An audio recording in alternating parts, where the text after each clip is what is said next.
Welcome to the Unitarian Universalist Church of the Desert. My name is Joni Padduck, and I'll be your worship associate this morning.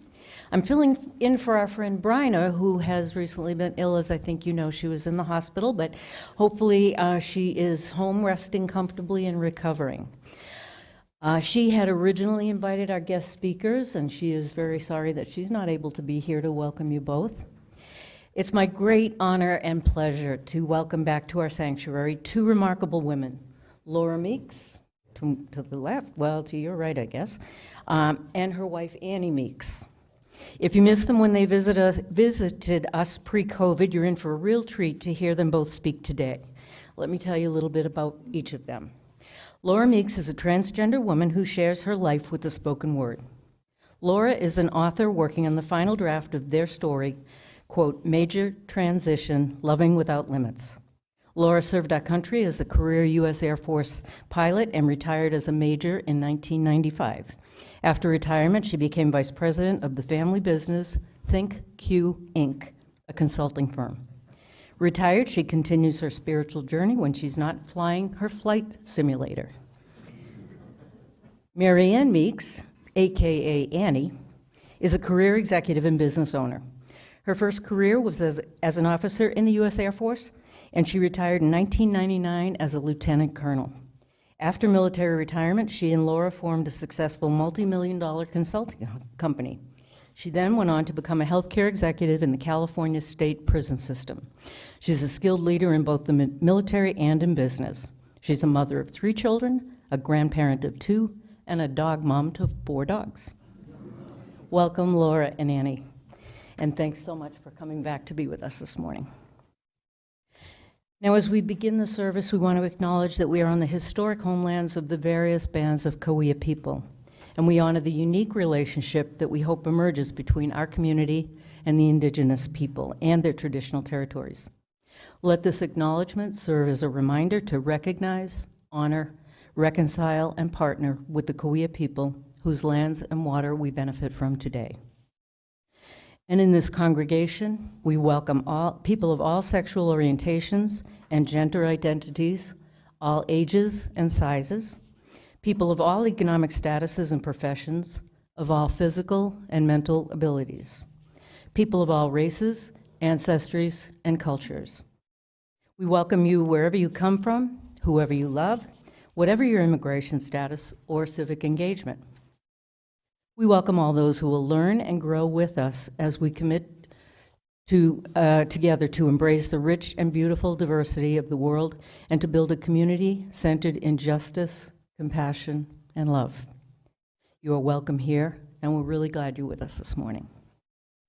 It's important to us here in this community to create a safe and healthy environment for everyone who gathers in worship, including those who are immunocompromised or have other risk factors. Our COVID protocols about vaccination and mask use are in place because we wish to do everything we can to protect all of us. A reminder that masks covering your mouth and nose are required to attend in-person worship, preferably KN95 if you have them. If you arrived without one, I'm sure that Randy or one of his very capable welcoming team have already offered you a mask. We always have them available at the welcome desk. Please choose to act for the health and safety of our community. Our service is always available, streamed on our website if you need to observe from home. A special welcome to those of you that are on the stream this morning. And now I'd like to invite Rod Belshie up. He has a short announcement for you.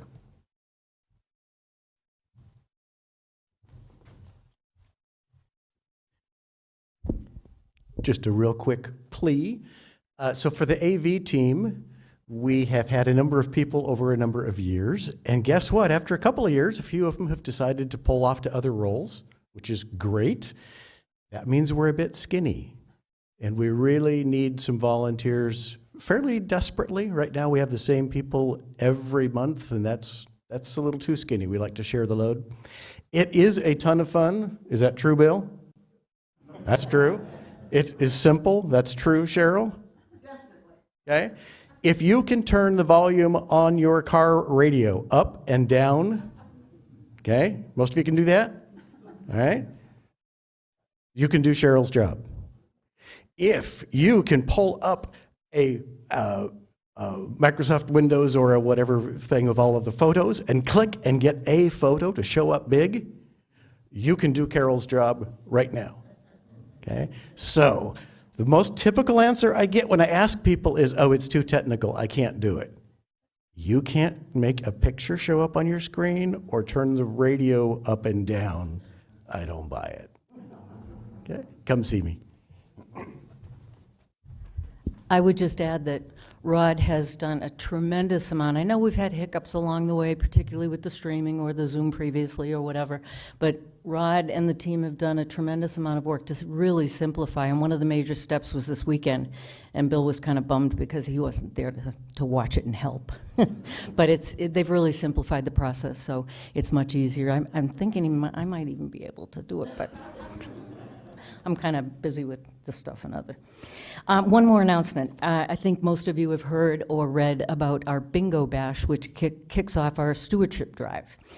Our Bingo Bash is going to be this coming Saturday evening on January 28th it's either 6 to 8 or 6 to 9, Carol?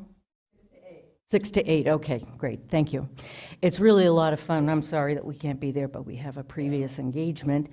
No charge to participate, and there are even prizes. Try to take the title away from Bryna. Bryna, we're talking about you, who was the 2022 champ. Reserve your spot by registering on the link in the constant contact that you would have received on Thursday or in the weekly newsletter. You can also sign up after service on the patio. You can see, where is Carol? I heard her voice right over there. You can see Carol on the patio. So sign up, it'll be a lot of fun. And if anyone would like to be on our email list to learn more about us and our programming, please contact us. Pam Bebo is our administrator, and her email address is admin@uucod.org, admin@uucod.org. And now I will ring our Tibetan bowl to begin our service, and then we can listen to our music for centering.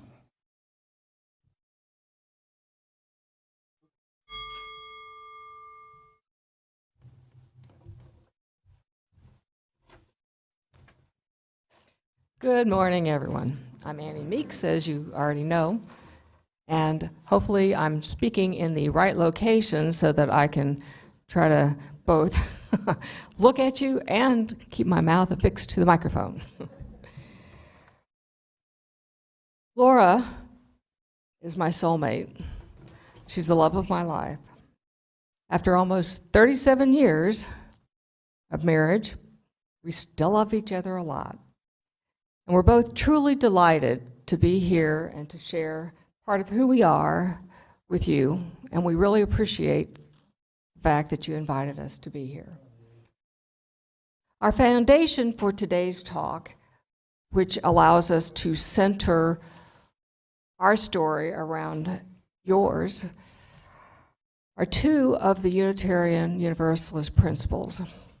Laura, bless her little heart, researched and found these two principles, which we felt really described and are the foundation of who we are and what we've become and to continue to become. The first principle, as I'm sure you all have memorized, and I don't, so I apologize, is the inherent worth and dignity of every person. And the second, although actually the third principle that we're talking about today, is acceptance of one another and encouragement to spiritual growth in our community. Hence, don't you love the word hence? It makes you feel all logical and and really intelligent and grabs you. But anyway, hence the title of our talk, One Comes Before Three. And we really believe that that's the case, and we will be exploring that a little more as we move through the service. Our journey has been and continues to be one of self-acceptance, authenticity, love, growth, and in many ways, spiritual communion with our spirit and with one another. We have learned throughout our journey that love is the most important thing, as it says in the Bible, and the greatest of these is love. And we have certainly relied on love to bring us to where we are and where we continue to grow together. And now, I invite you to arise in body and spirit and join in our opening hymn.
I just love it when he leads us in the hymns. Thank you, Reverend Ian. And now we will light our chalice. Laura will light our chalice. If you would read along with me our words of aspiration. May love be the spirit of this church. May the quest for truth be its sacrament and service be its prayer. To dwell together in peace, to seek knowledge and freedom, and to help one another in fellowship. This is our aspiration. And now Annie will come up and light our BioPOC candle, and if you'll read along with me. We light these candles in solidarity with Black, Indigenous, and other people of color as they journey toward spiritual wholeness. May we, as a beloved community, work to dismantle racism and all forms of oppression. May we live out our principles so that justice, dignity, and equity for all prevail.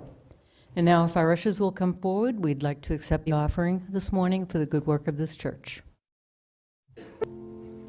Thank you very much for your generosity. And for those of you watching from home, if you'd like to make a donation, you can go to the order of worship that you received this morning and click on the link, or go to the newsletter from Friday and do the same.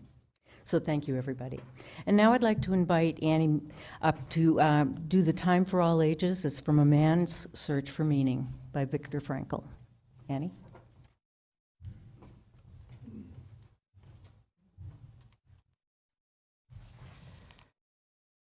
Born on March 26, 1905 in Vienna, Austria, Viktor Frankl was a renowned Austrian psychiatrist and neurologist who dedicated much of his life to helping individuals search for meaning through the psychological approach known as logotherapy. He spent 3 long, dreadful years in the concentration camps run by the Nazis during World War II, from 1942 to 1945. As Frankl witnessed the brutality and terror unfold around him, he observed that those who had found some meaning in their lives were much more likely to survive, regardless of their physical condition. I first became acquainted with Viktor Frankl sometime in my 20s. I really can't say or describe what made me interested in this. Obviously, divine inspiration, I guess, because I guess the Lord knew what was coming ahead. There are several ideas that I have clung to and integrated throughout my life. If you haven't read Viktor Frankl's A Man's Search for Meaning, I really encourage you to do so. There are some profound thoughts and inspiration from his discussion, his discoveries, that he made as a prisoner in the Holocaust prison camps. And that a man could come to these ideas while in the midst of deprivation, harsh circumstances, punishment in all sorts of and varieties, is completely astounding, but also a witness to the word of spirit that's part of all of us.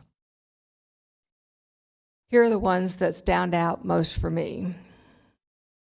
Everything can be taken from a man, but one thing, the last of human freedoms, to choose one's attitude in any given set of circumstances, to choose one's own way. I found this remarkable, that a man who was being punished by guards, freezing and starving, could decide how he was going to approach this experience. It could be an experience of terror, of hopelessness, or it could be an experience of growth when he found the meaning of what he was doing. That touched me so much and has continued to touch me through my life. Decisions, not conditions, determine who a man is. How we decide how we are going to respond to what's around us really make us who we are. The meaning of success is not wealth or poverty. It's not happiness or love. It starts with self-acceptance. So you are a successful being if you accept yourself, if you love yourself, and you become who you were meant to be. When we are no longer able to change a situation, we are challenged to change ourselves. This one was particularly appropriate for me as we continued our journey together, Laura and I drew heart from this on many, many occasions. I didn't like it, it wasn't easy, but I drew heart and strength from the notion that that was up to me. God is the most intimate partner, is the partner of your most intimate soliloquies. I can tell you, I've had lots of conversations with God. Over the years, we've come to know each other quite well, I think. And God has sustained me. God has talked to me. God has directed me and told me to stop being an egoist and start being a person, be the person that I am, among many other things. And probably for me, among the most profound.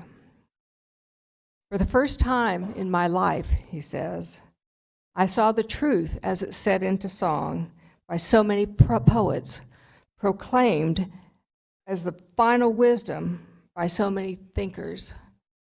The truth that love is the ultimate and the highest goal to which we can aspire.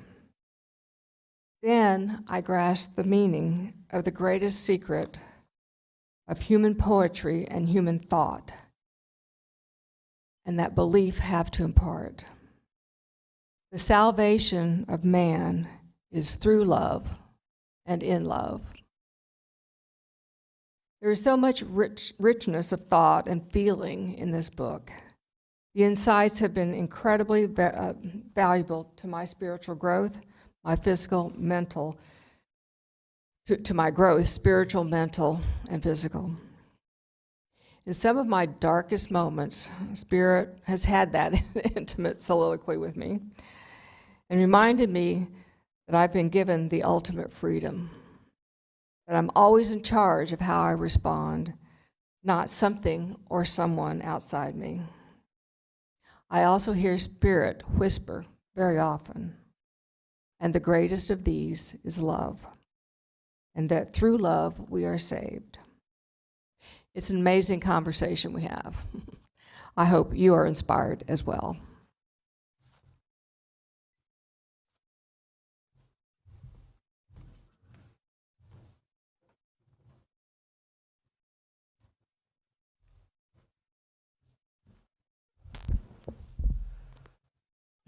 Thank you, Annie.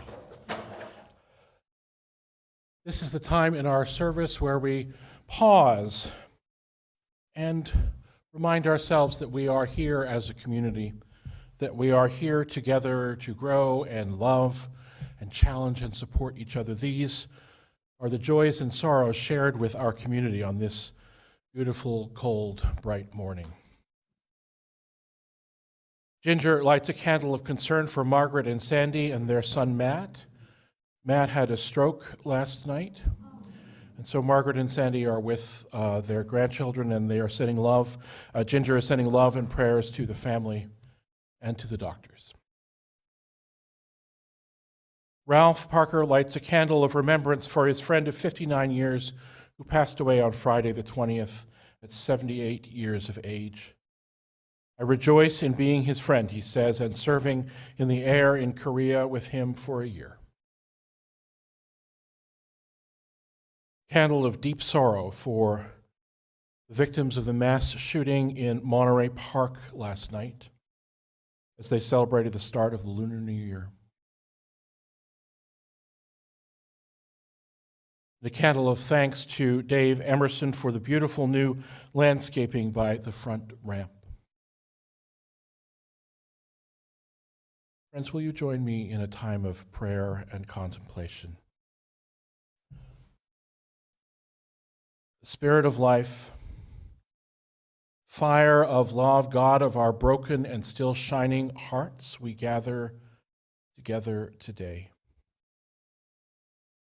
We share the stories of sudden illness and families gathered together for support and healing and hope. We share the stories of remembrance of friendship and service. We share the stories of small but powerful beauty in the world around us. And we also share the story of pain, of shock, of anger, of exhaustion, the arrival of yet another act of mass violence in our world. We wonder together how all of these things can coexist. How family and hope, how beauty and connection, how service and friendship can be in a world of shock and violence, of hatred and death. We wonder. And as we wonder, we breathe together. We come together to this space. We bring our hearts here, our minds and our spirits. We bring our bodies here. All of us aching and hopeful, weeping and celebrating, we come together. And when we come together and we breathe in quiet together, when we laugh together, when we cry together, when we sit in quiet together, we feel the deep, deep love that it is the core of our beings. We know that the way that we survive the surprise and the shock and the violence, the way that we inspire ourselves to work to change it, the way that we find the strength to hold each other's hands as we mourn, the way that we find those things is through family, through hope, through service, through friendship, through gratitude, through awareness of the beauty of the world around us, the beauty of the plants and the animals that surround us, the beauty of the land and the sky and the water, the beauty of the faces and the hands, and the breathing and the hearts of those with us here today. This beauty which shows us love, shows us a way for our hearts to heal and for our hands to learn the strength to change the world into one where love thrives and hope is alive. With all of this in our hearts, we pray and we sit in silence together in this moment.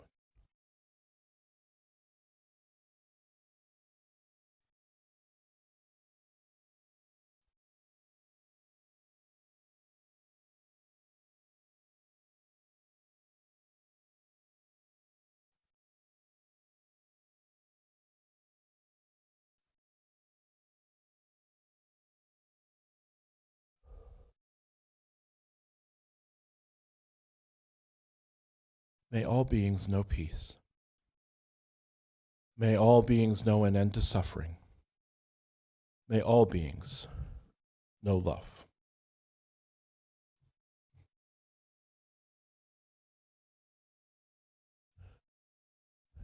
Will you join me as we share our breath and our heart and our voices as we sing together our hymns for meditation, Spirit of Life and Fuente de Amor.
Test, test, test.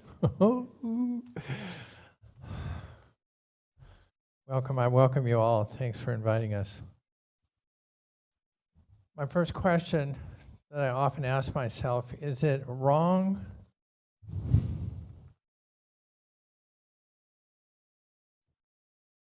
Is it wrong to be me?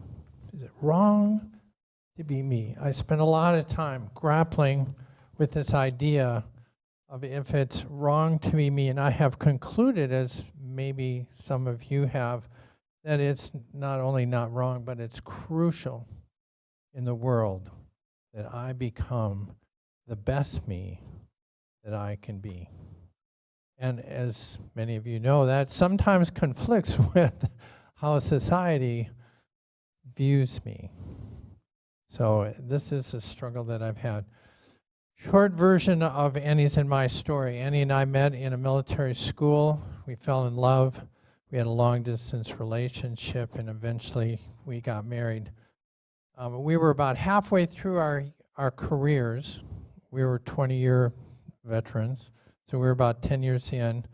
And about 2 years into our marriage, which was the second marriage for both of us, about 2 years into the marriage, I figured out I'm transgender. I'll tell you in a second how that sounds kind of strange that you figured it out, but it really was kind of like that.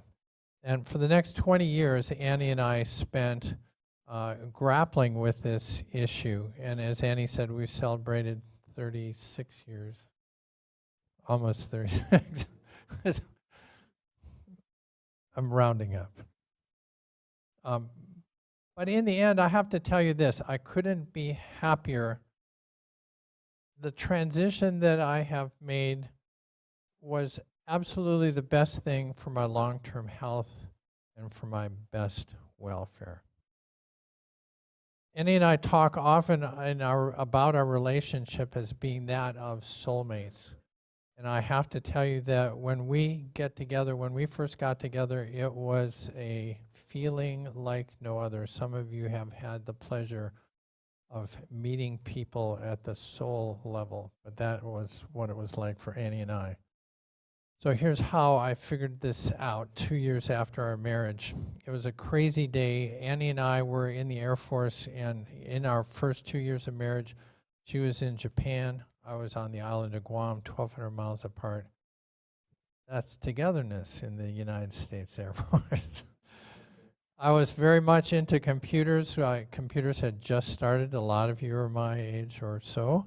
And computers had just come out. I had a little computer in my bachelor officer's quarters on Guam, and I was sitting and starting a new adventure. They had just invented this thing called the chat room. And so I was going to chat. I'm sitting by myself on an island thousands of miles away in America, and from America, and then here I am following this conversation that's coming down my green monochrome screen. And as I'm listening to listening in the sense I'm reading these conversations in the chat room, these two guys are talking, and they say, hey, let's go to this other room and let's chat about this thing called gender. Now, I have to tell you, at the time, I'm a tall military pilot. Whatever reason, I followed them into this room. And if some of you are chatters, you know, in those days I could lurk, meaning I could be listening or reading their conversation and they didn't know I was in the room. So for half an hour or so, I'm listening to these two guys talk about how they feel so different. This is their super secret that they can't share with anybody, and through the anonymity of a chat room, they have found a friend, somebody else who shared this challenge. And there I am in the background. And I had to tell you, it was a lightning strike. They when I heard what they were saying, it hit me at a soul level. I understood in that moment that all the weird things that had happened, all the feelings I'd had for all kinds of years, all of a sudden became a clear, crystal clear picture. They said they were transgender, and in that second, I knew I too was transgender. At a soul level, I knew that that was what was going on. Now, I have to tell you that many of you may have faced a challenge like I'm about to describe. That challenge of, you know, you got to go that way, but darn, I don't want to go that way. There's like danger over there. I liken it to diving off a high dive or maybe a roller coaster or some of these. Like, it sounds so fun, except when you get there, then it's like, ooh, too scary. And so here I am. Think about where I am. I grew up male, and I was good at being male. I'm a tall, white, college-educated military officer in America, married at this time with kids. There is not a door in the world that is not open to me as that person, as that male person. Yet, now I have this knowledge that says, hey, you know what you want to do? You want to give up all of that stuff that you've worked for so hard. You've made it to the top. So let's just ditch it and try to become a woman. It's like, that's like the most ridiculous, logical, egotistical thing that you can think of. Yet, at a soul level, I knew that's where I had to go. I was going to risk giving up everything, family, career, home, everything, because at a soul level, I knew I had to go that way. But here's what I know. That struggle lasted. So once I made that choice, and I shared it with this little woman, then we had a 20-year struggle ahead.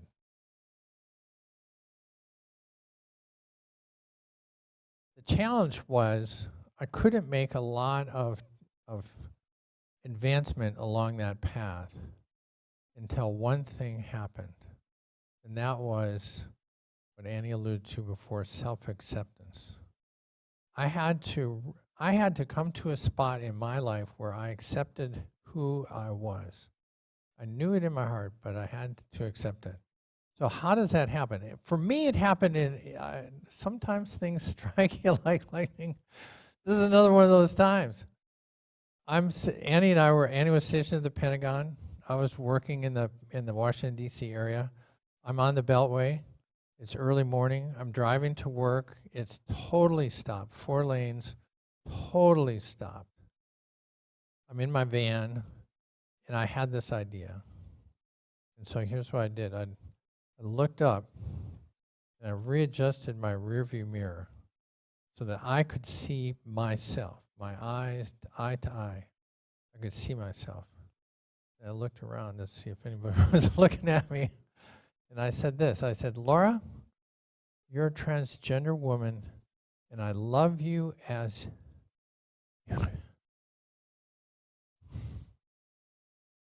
I love you as you are. Makes me cry now. Made me cry then. But I also had a sense of peace and calm that came over me. And I knew then that I had accepted myself. Totally accepted myself. The other thing you need to know is that when I accepted that, that didn't mean that, hey, tomorrow I'm getting in a dress or I'm going to work as a woman or I'm going to even ever change. That was not what I was saying. All I was saying is I know who I am. I recognize that.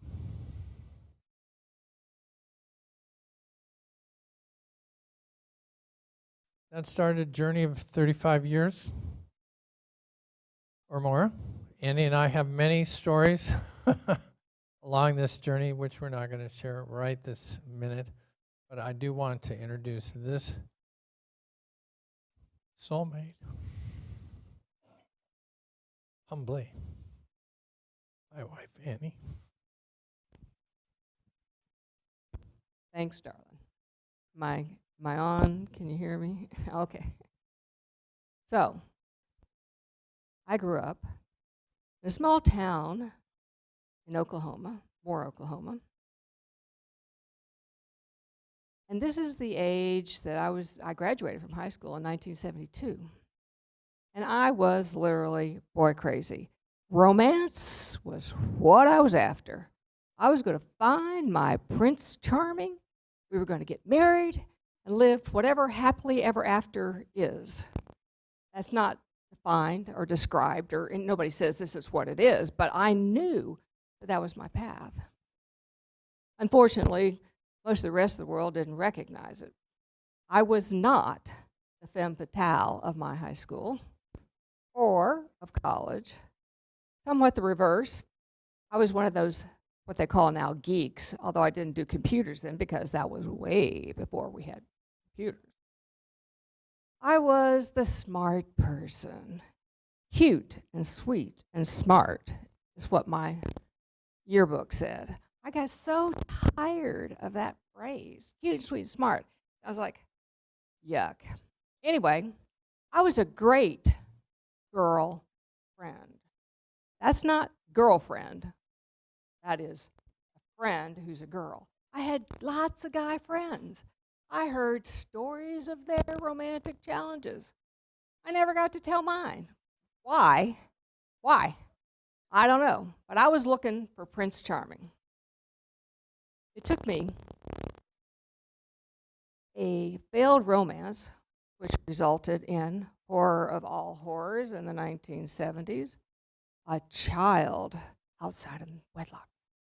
That was a challenging situation, particularly when he said, she's not mine. I'm going, what? Then I was in the Air Force with my gorgeous, lovely daughter, Shelley, and I met a guy, but I found out that this guy was interested in using me and my daughter to make him feel complete, I guess. What I didn't really know, and at the time I thought, well, I just need to love him, make sure he feels loved, and he'll be my Prince Charming. He was tall, dark, and semi-handsome. Kind of like my dad. Now, my dad was my heartthrob growing up. I saw pictures of him in his Navy uniform that made me just like that. At the time, I used to think, that's John Kennedy. I know that is. He was that good looking, you know. So I was looking for tall, dark, and handsome, and I found, well, somebody that really didn't want me for me. In fact, all he was about was changing me without my approval or agreement, actually. And so finally, I said, okay, kaput. Now, funny story associated with that. We were going to get divorced. On the day we were supposed to go to court, our lawyer was killed in an airplane crash. So I said, is this something I need to reconsider? In the end, no, I didn't reconsider it. But along the way, I was sent to Squadron Officer School, or SOS, military training place. We learned all about leadership and community and working together and competing against each other, of course. And the first day of class, this tall, dark, incredibly gorgeous man walks into the room. And I'm thinking, oh my God, that's got to be Prince, right? That's got to be Prince. That's the one meant for me. I had actually started thinking that perhaps, just perhaps, my idea of happily ever after, getting married and having kids was not going to happen. But here comes into this room Mr. Prince. He was a pilot.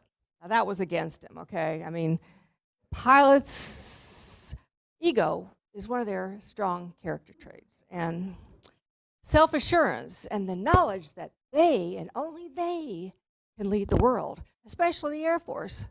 I wasn't a pilot, so obviously I couldn't be much. We were the same rank. We were both captains. But compared to a pilot, my gosh, I was like a minion, you know. But Lawrence, or Laur, L-A-U-R for short, wasn't like that. Of all the things, and excuse me if I mix up pronouns, after a lot of years, when you start calling he, she, then I may go Laura, she, and Laur, he, or, I mean, so it's just confusing. So just know what I'm talking about, okay? So Laur was kind and genuine and compassionate. Damn good looking, I'll tell you. You know, for women growing up in a small town, and in that time period, part of your success as a woman was, who did you get to marry? You know, and I had found somebody that was just like, couldn't get better. A pilot in a pilot's world, a man, tall. a foot taller than me, but who's counting? But it really worked out well because I wanted somebody taller than me. So we fell in love. And we became, I guess, the completion of the other. Very few people know Annie without Laura, or Lore, or vice versa, because we're both in each other's thoughts and talks all the time. As Laura said, we ended up getting stationed. We weren't married yet, okay? We ended up getting married. Once we got married, the Air Force says, we'll put you in the same theater, the Pacific Theater. That's pretty wide, if you know Pacific Theater. 1,200 miles between Okinawa, where I was stationed, and Guam, where Laura became stationed. But we made it work. We had lots of cassette tapes, and AT&T got really rich during this period of time. I do want you to know that.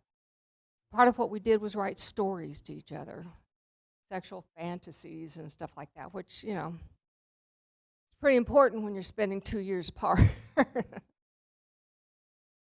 And through that journey, and Laura's finding out her light coming down from the sky that she's transgender, I thought, oh, well, that's okay. We've kind of wrote stories about Laura wearing women's clothes or women's underwear or whatever, and that was our secret. It was a fun thing.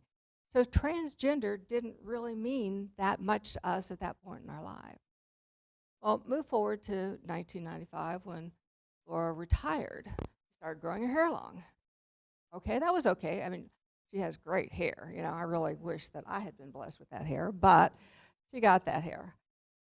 Then, when I was reassigned to the Pentagon, she started becoming even more adventuresome, more trying to figure out who she really was. And that didn't bother me too much at first, since I wanted her to be who she was. I loved her, or thought I did, for the person that she really was. And the good thing about all this is that we talked about this transition journey. We didn't really know what it meant at the time, but we talked about it.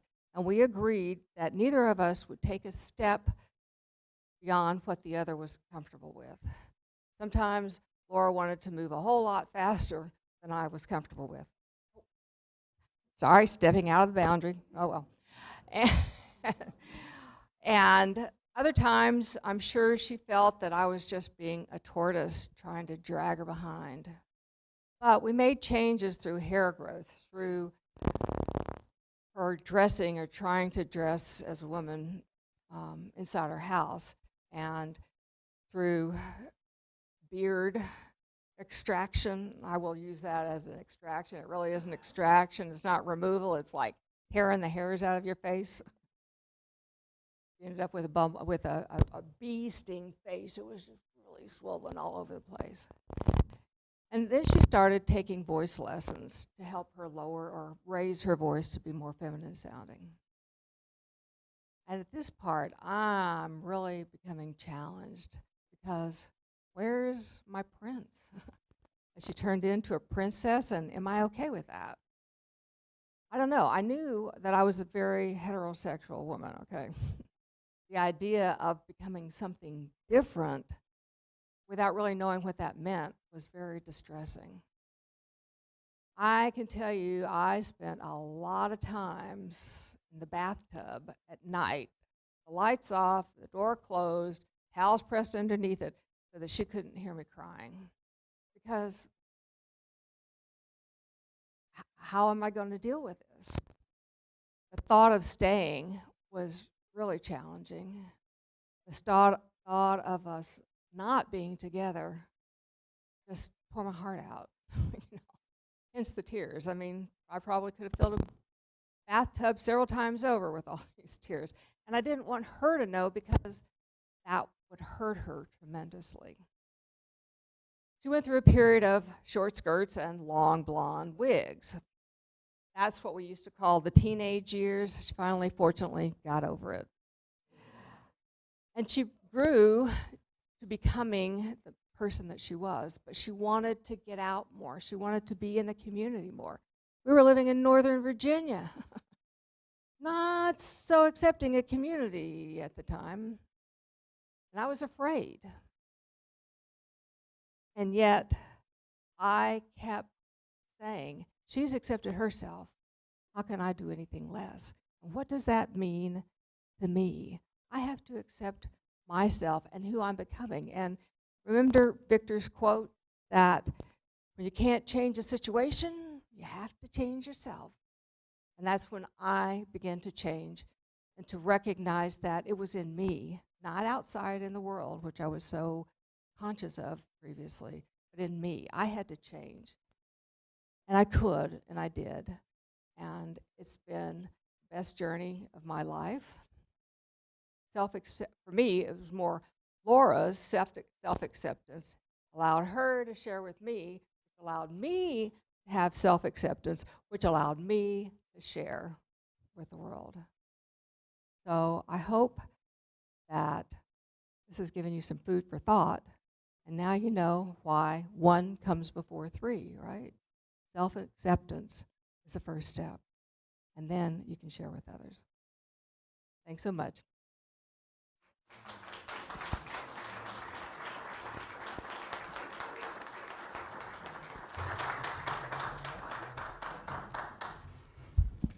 Thank you both so much for sharing such deep thoughts about yourselves. Thank you very much. And now, if you will join us in our closing hymn, stand as you're willing and able. And the closing hymn today is Lean on Me, and the lyrics will be up on the screen.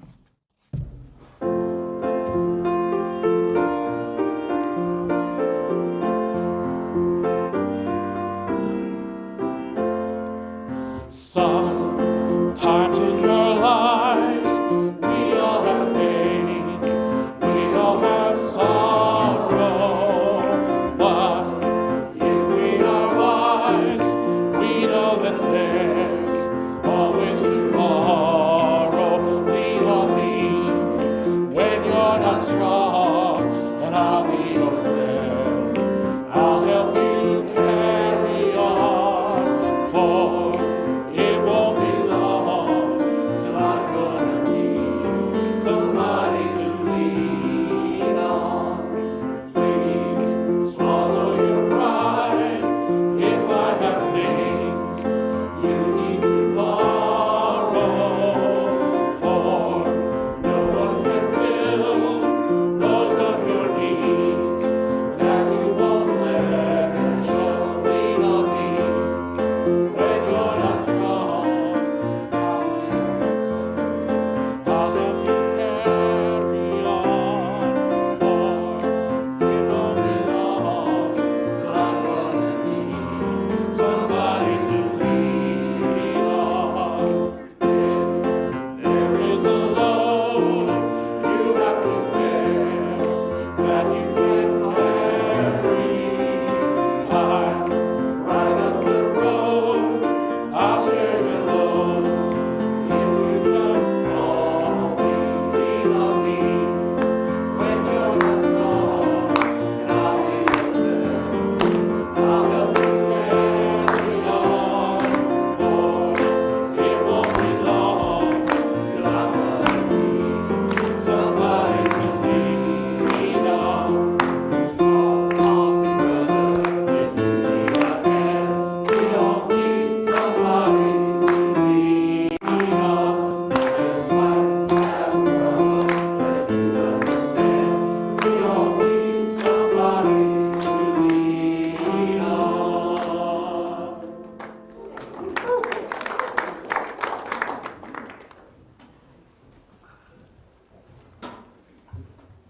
And now, as Laura extinguishes our chalice, please read along with me in our closing chalice words.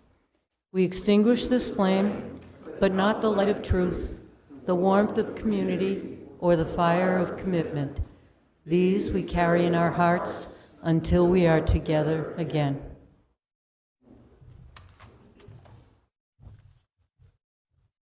Closing words. Closing words by Laura Meeks. I thank the music ministry, or the people that are working on the music. You've picked some incredible songs today, and they all have a theme. So I'm going to use some closing words from another musical called The Greatest Showman. And the song that is important to me, and I'm just going to read one quick piece of it, is called This Is Me. That's the title of the song. I am braved, I am bruised, I am who I'm meant to be. This is me. Look out, 'cause here I come, and I'm marching to the beat I drum. I'm not scared to be seen. I make no apologies. This is me. The world is what you think. We're creative beings. See the world as a beautiful place. Look every day for the good in every little thing, and your world too will be good.